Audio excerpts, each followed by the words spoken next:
How's it going, garden people? Today we're going to walk through the garden to-dos for the month of January here in the Hidden Gardens.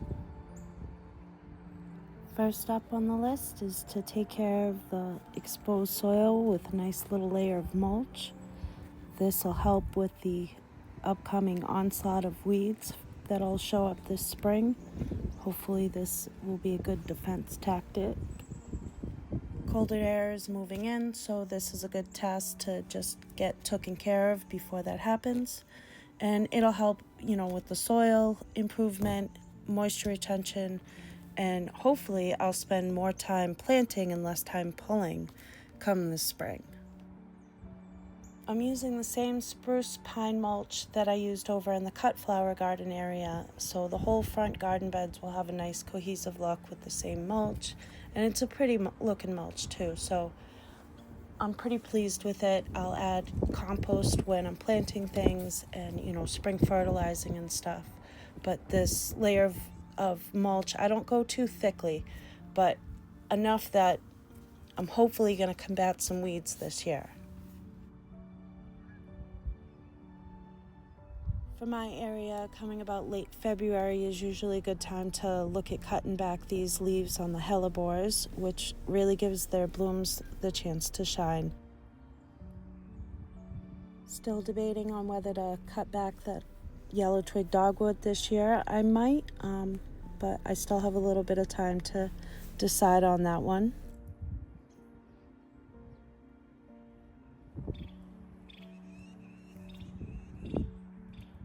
Making progress. We've got a variegated red twig dogwood in the middle there, looking really kind of pretty. Can't wait for that to fill in a bit. You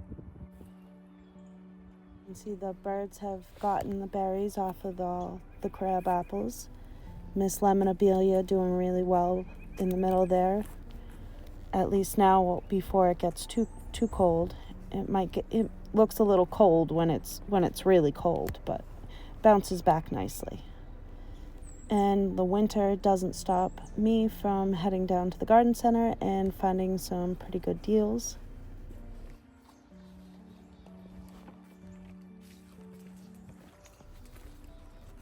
The winter's a good time to head down to the garden centers and pick up things that you might need for the gardening season.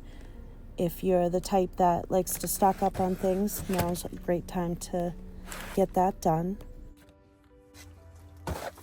Plants in the greenhouse seem to be faring fairly well. A little bit of cold damage on that camellia. I think it came from a warmer place. But that's all right. It'll be fine. Was also able to get the tulips plotted up, and then back up to the entryway gardens to continue along with the mulching.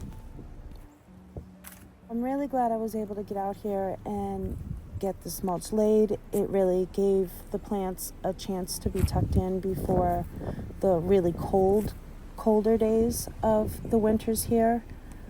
And it also gave me a chance to get something ticked right off the to-do list right off at the beginning of the year.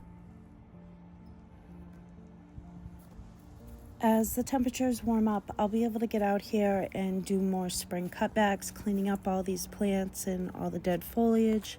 Though for now, just getting this mulch out and laid is a really good step towards the beginning of this new gardening season.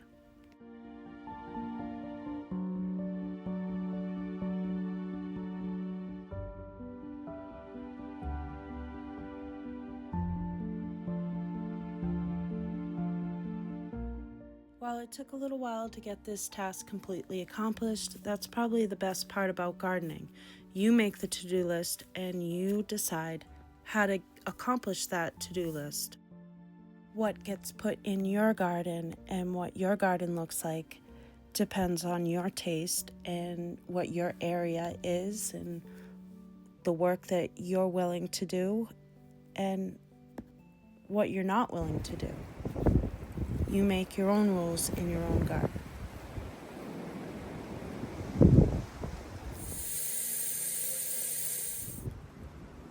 I frequently check on things overwintering in the greenhouse. Watering is sparingly, but certainly necessary for the things that need it in the winter months, particularly here in my Zone 7. As the cold weather moved in, so did I, and it was time to get the seed starting situation all cleaned up and ready for the new gardening season. I'm actually a little late for some things that I could have started at like 16 weeks or whatnot. But this year, I'm just taking my time as far as when I'm ready, that's when I'm going to start what's available to start for the year. And getting this area all cleaned up and ready to go was really the first step in getting things done. How I organize my seeds is like trading cards. It works well for me. I do it alphabetical order. It gives me the ability to see each variety, and as well as expiration dates and information and all the things. So this method really kind of works out for me, and I swear it's not that many seeds.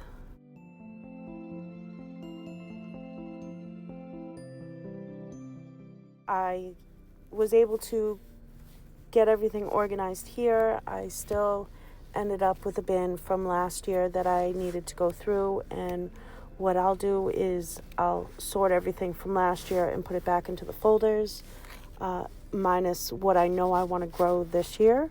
Then I'm able to sift through the old seed, get rid of the really old seed or seed that I didn't happen to like growing, that didn't work well for me.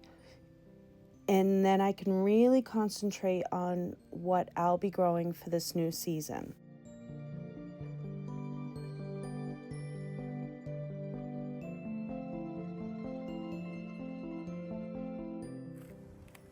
Tell me you have bunnies without telling me you have bunnies.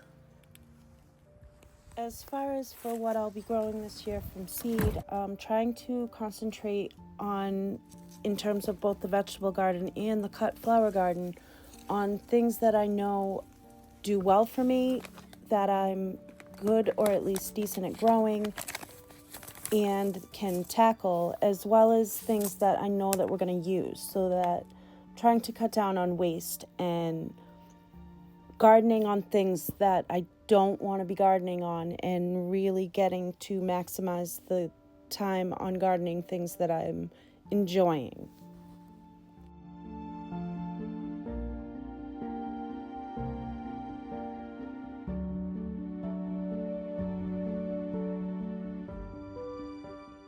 And one last quick task for the end of January is to get a few more of these stones laid out in the cut flower garden area hydrangea row here.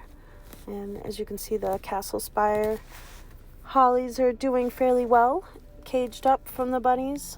I'm gonna have to get something prettier than what I'm looking at with these, but at least they're protected for now.